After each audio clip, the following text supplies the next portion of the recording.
시장에 대한 통찰 들어보겠습니다. 김동섭의 인사이트 시작합니다. 안녕하세요. 네, 안녕하세요. 예. 미중 무역 협상 어떤 청신호가 켜졌다라는 기대감이 모락모락 들려오고 있는데요. 어떤 평가 가지고 계십니까? 어저께 미국도 상승했죠. 상승의 예. 키포인트는 제가 그 무역 분쟁에서 가장 핵심으로 봐야 되는 게 지적재산권. 이게 해결되지 않으면 답이 없다. 믿지 마라. 아마 이 얘기를 굉장히 많이 했는데 중국이 어저께 그 지적재산권에 대한 규제 강화 뭐 이런 얘기를 하면서 뭔가 실마리를 시장에 던졌죠. 근데 저는 저걸 보면서 중국이 뭐지? 하는 생각을 했습니다. 왜냐하면 중국은 얻는 게 하나도 없어요. 그냥 다 내주는데 지적재산권을 너무 뜬금없이 내놨잖아요. 그래서 이게 뭘까 하는 궁금함증이 굉장히 많이 생겼습니다. 그래서 그걸 느끼면 어저께 홍콩 선거가 있었잖아요. 구선거가. 그 선거에서 거의 그 압도적으로 야당이 승리를 하죠. 혹시 홍콩 인권법에 굉장히 뼈아픈가? 뭐 이런 생각이 들고 있습니다. 무슨 말이냐면 트럼프가 양원, 그러니까 상원과 하원에서 통과된 홍콩 인권법에 대한 서명? 이거에 대해서 못하게 하고자 하는 생각을 좀 갖고 있는 게 중국 입장이 아닐까. 그래서 빠르게 무협상을 좀 치러가면서 방향을 좀 가져가는 그런 전략을 구사하는 게 아닐까. 뭐 이런 생각이 들었습니다. 왜냐하면 중국 입장에서는 너무나 이 무협상에 대해서 완전히 다 그냥 끌려가는 상황이 됐고 모든 걸 다 내주는 상황이거든요. 농산물만 사줘도 1단계는 해결될 거라고 예상했는데 갑자기 규제권 강화에 대해서 지재권에 대한 규제 강화를 언급했다는 게 굉장히 특이한 케이스다. 어쨌든 이거 만약 진짜 된다면 사실은 1단계가 중요한 게 아니라 최종까지 거의 뭐 합의 가능성이 빨라질 수 있겠다 뭐 생각이 좀 들고 있고요. 그것이 된다 그러면 결국 글로벌의 경기 회복 가능성에 대한 부분이 있을 수 있죠. 자, 근데 문제가 있어요. 여기서 제가 이제 우려하는 거는 이 다음이거든요.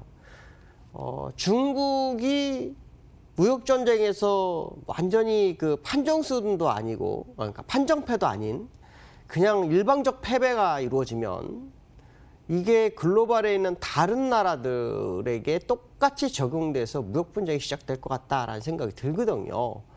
이렇게 되면은 굉장히 좀 위험하지 않을 것 같아요. 우리나라도 마찬가지고 일본도 마찬가지고 전 세계적으로 굉장히 좀 위험해질 수 있다는 생각이 들고 있기 때문에 사실 중국이 적절한 합의점을 찾아내면서 방향을 줘서 향후 다른 나라들이 무역협상이 혹시 걸렸을 때 대응할 수 있는 공간을 좀 마련해 줄 줄 알았거든요, 여지를. 근데 그게 전혀 안 되고 있어서 좀 안타깝다라고 말씀드릴 수 있고요. 자, 어저께 그 지재권, 제가 이제 지재권 앞에 처음에 제일 말씀드린 것이 뭐라고 했죠? 미국하고 중국의 무역협상에서 가장 키포인트는 지재권. 자, 지재권 얘기가 나왔는데요. 미국이 올랐어요. 근데도 돌파가 안 됩니다. 이게 좀 저는 안타까워요. 어제 분명히 올랐잖아요. 근데 이 첫 번째 선까지밖에 못 갔어요. 그 윗선이 남아 있거든요. 저게 돌파가 돼야 되는데 저게 안 됩니다. 그러니까 지재권이 안 나와서 저는 무역협상 가짜일 수 있다는 생각을 굉장히 많이 했거든요.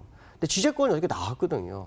규제 강화를 해서 물론 뭐 중국이 그걸 다 지킬지는 모르겠지만 그런데도 불구하고 기술적으로는 못 넘어갔어요. 저게 나왔는데도. 저게 나왔다라면 뚫고 가야죠.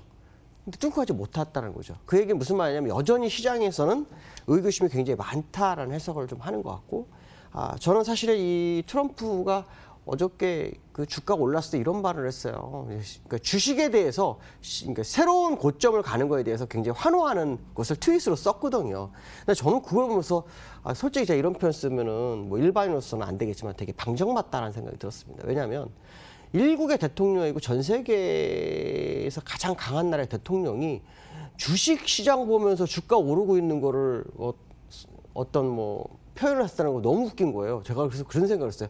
이 사람 국정 안 보고 앉아서 맨날 주식만 보고 있나? 뭐 그런 생각이 들었거든요. 자, 그만큼 주식시장에 대해서 굉장히 민감한 게 트럼프라는 얘기예요.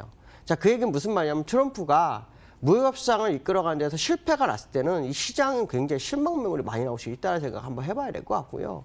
어쨌든 트럼프 성향이 좀 특이하다. 뭐 기업가라서 그런지 모르겠지만 무역협상을 통해서 시장 방향을 상당히 이끌어가고 있다라는 생각 해석을 해봐야 될 것 같고요. 두 번째로는 이 골드만삭스가 우리나라 시장에 대해서 비중 확대를 했죠.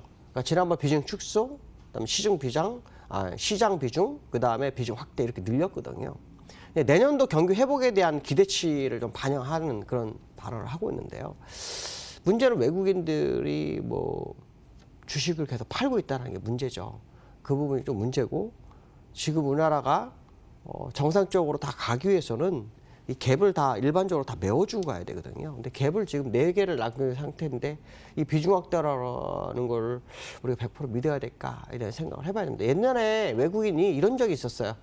이 현대차 같은 경우에도 막 급격하게 끌어올렸다가 다 따라붙으니까 다 팔고 나간 적도 있거든요. 그때 골드만삭스가 제 기억으로는 현대차 신에 대해서 굉장히 좋게 발언을 했었거든요.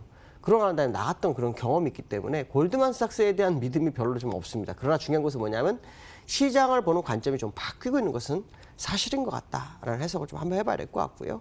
그 다음에 이제 코스닥과 코스피가 약간 변화 차이가 있는데 코스닥이 좀 더 상승폭이 커지고 있는 그런 양상을 보이고 있어요. 근데 그걸 보니까 그 코스피하고 키노피가 상당히 좀 있는 그런 상황이고요. 60주선까지 올라올 확률을 좀 열어두고 보시는 게 좋겠는데 이게 700 밑에 부분 정도라 해석하시면 될 것 같습니다. 오늘 여기까지 하겠습니다. 감사합니다. 네, 시장 어제에 이어서 오늘도 금융 투자가 좀 이끌고 가는 모양새이죠. 근데 금투가 일반적으로 좀 호흡은 짧은 매매 패턴을 가지고 갈 가능성이 있기 때문에 염두를 해두셔야겠고요. MSCI 지수 변경이 이제 막바지인 만큼 외국인들의 동향 꼼꼼히 체크하면서 오늘 하루 좋은 전략 세우시기를 응원하겠습니다. 저희는 내일도 보다 뜨겁고 알찬 정보 준비해서 돌아오겠습니다. 오늘도 함께해 주신 여러분 고맙습니다.